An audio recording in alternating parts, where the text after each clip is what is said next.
Hello everyone, আসসালামু আলাইকুম। নাহার্স কিচেনে। আরেকটি মজাদার ভিডিওতে আপনাদের সবাইকে স্বাগত। আজকে আমি আপনাদের দেখাবো 2 ডিম দিয়ে 12টি স্লাইস কেক রেসিপি। এই স্লাইস কেকটি আমার অর্ডারে ছিল। কিভাবে আমি 2 ডিম দিয়ে 12টি স্লাইস কেক তৈরি করেছি, তো চলুন শুরু করে দেখিয়ে দেই। তার জন্য প্রথমে শুকনো উপকরণগুলো চেড়ে নিচ্ছি। দিয়ে দিচ্ছি ময়দা 1 কাপ, 2 টেবিল চামচ পরিমাণ কর্নফ্লাওয়ার, 1 চা চামচ পরিমাণ বেকিং পাউডার, আধা চা চামচ পরিমাণ বেকিং সোডা। এবার খুব ভালোভাবে চেড়ে নিতে হবে। চেলে নেওয়া হয়ে গেলে একসাথে সবগুলো উপকরণ মিশিয়ে নিচ্ছি। এখন এক পাশে সরিয়ে রাখছি। একটি বাটিতে নিয়ে নিচ্ছি 4টি রুম টেম্পারেচারে থাকা ডিম।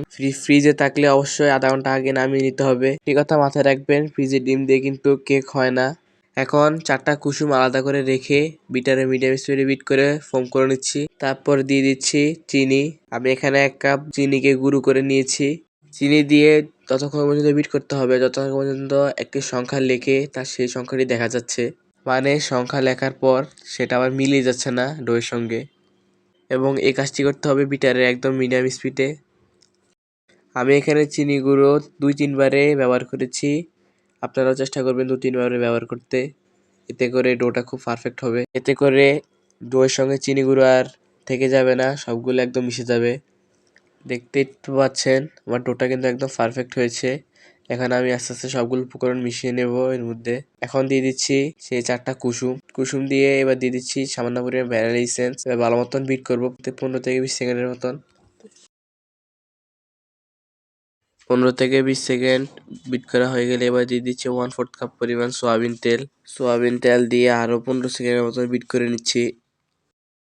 15 থেকে 20 সেকেন্ড বিট করার পর এবার আস্তে আস্তে শুকনো উপকরণগুলো অ্যাড করতে হবে। প্রথমে দিয়ে দিচ্ছি 1 চিমটি পরিমাণ লবণ।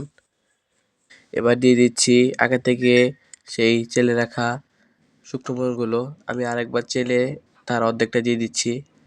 আপনি চাইলে পুরোটাও দিতে পারেন, বাট কিন্তু পুরোটা দিলে কেকের ব্যাটারটা সুন্দর হবে না। এবার হ্যান্ড উইচের সাহায্যে একদম ভালো মতন মিশিয়ে নিচ্ছি। একদিক দিয়ে ঘুরিয়ে ঘুরিয়ে আমি মিশিয়ে নিতে হবে, না হলে কিন্তু ডোটা নষ্ট হয়ে যাবে এবং কেক বেক হতে চাইবে না। এবার দিয়ে দিচ্ছি বাকি শুকনো উপকরণগুলো। এবার আরেকবার ভালো মতন মিশিয়ে নিচ্ছি একসঙ্গে। সবগুলো উপকরণ খুব আলতো হাতে আস্তে আস্তে মিশাতে হবে, সময় নিয়ে মিশাবেন আপনারা। এতে করে আপনাদের কেকটা অনেক সুন্দর হবে, কোনো ধরনের কোনোভাবে চুপসে যাবে না। এ পর্যায়ে দিয়ে দিচ্ছি অল্প একটু ভিনেগারের বদলে আপনারা লেবুর রসও চাইলে ইউজ করতে পারেন। এবার আরেকবার ভালো মতন আলতো হাতে মিশিয়ে নিচ্ছি। মিশিয়ে নেওয়া হয়ে গেছে।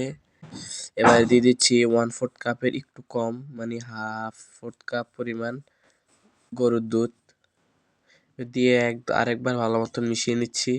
দেখতে পাচ্ছেন আমার মিশানো কিন্তু হয়ে গেছে। ডোয়ের ঘনত্বটি কেমন হবে। এবার স্প্যাচুলার সাহায্যে আরেকবার ভালো মতো সবকিছু উপকরণ মাঝখানে নিয়ে এসেছি। দেখতে পাচ্ছেন কেমন হয়েছে আমার ডোটা। আপনারা চেষ্টা করবেন আমি ভিডিওতে যতগুলো ট্রিক্স দিয়েছি সবগুলো ট্রিক্স ভালো মতন একদম মেনে কেকটা তৈরি করতে, তাহলে আপনাদের কেকটা খুব ভালো হবে। আমি একটা কিচেন স্কেলের মাধ্যমে মেপে দেখাচ্ছি কতটুকু হয়েছে।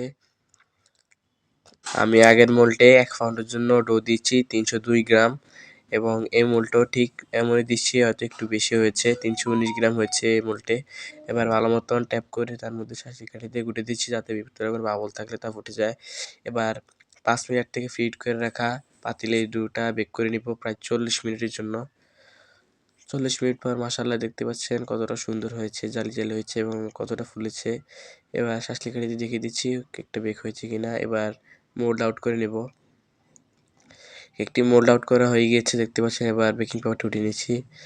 আমি এই কেকটি দিয়ে স্লাইস কেক তৈরি করব। যিনি এই স্লাইস কেক অর্ডার দেন ইনি বলেছেন স্লাইস করেই দিতে, স্লাইস কেক উনি পছন্দ করেন, তাই জন্য আমি স্লাইস কেক তাকে বানিয়ে দিচ্ছি। কেকটাকে মাঝখান দিয়ে আমি দুটো স্লাইসে ভাগ করে নিচ্ছি। দুটো স্লাইসে ভাগ করা হয়ে গেলে এবার আমি কেকটা ডেকোরেশন করব। এর জন্য প্রথমে একটি স্লাইসে আমি ক্রিম দিয়ে দিচ্ছি। ক্রিম দেওয়ার আগে কিন্তু অবশ্যই সুগার সিরাপ দিতে হবে। সুগার সিরাপ দেওয়া হয়ে গেলে এবার ক্রিম দিয়ে ভালো মতন কোট করে নিচ্ছি। কোট করে নেওয়া হয়ে গেলে তারপর 8টি স্লাইস দিয়ে দিচ্ছি। 8টি স্লাইস দেওয়া হয়ে গেলে তারপর সুগার সিরাপ দিয়ে এবার ক্রিমগুলো দিয়ে দিচ্ছি। ক্রিমগুলো দিয়ে এবার লাস্ট ফিনিশিং দিয়ে দেবো। দেখতে পাচ্ছি আমার ফিনিশিং দেওয়া হয়ে গেছে। এবার আমি ব্রাশের সাহায্যে একটা ডিজাইন দিয়ে দিচ্ছি। ডিজাইনটা অপশনাল, যারা দিতে পারে না চাইলে নাও দিতে পারেন। মাঝখান দিয়ে কেটে লাল কালার ক্রিমের ডিজাইন করে দিচ্ছি। কেমন হচ্ছে কমেন্ট করে জানাবেন। ভালো লাগলে চ্যানেলটি সাবস্ক্রাইব করে পাশে থাকবেন। সবাইকে আসসালামু আলাইকুম।